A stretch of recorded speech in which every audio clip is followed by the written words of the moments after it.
ક્યારેય પ્રેમ, સંઘર્ષ, સંતોષ આ બધી લાગણીઓ એક જગ્યાએ જોઈ છે? હવે આજે હું એક જગ્યાએ રેસ્ટોરન્ટ પર હતી.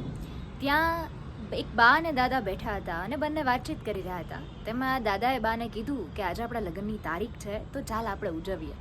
એટલે દાદીએ હસતા કીધું કે હવે આ ઉંમરે કંઈ સારું લાગતું હશે.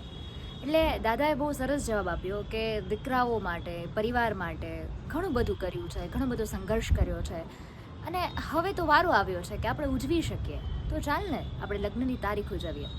પછી બંનેએ એક જ ડિશ ભેળ મંગાવી અને દાદાએ પેલા ભેળવાળા ભાઈને એવું કહ્યું કે ભાઈ આમલીની ચટણી થોડીક ઓછી નાખજો, તમારા દાદી બહુ આમલી ખાઈ નથી શકતા. અને પછી બંનેએ એકદમ પ્રેમ સાથે એક જ ડિશમાંથી ભેળ ખાધી.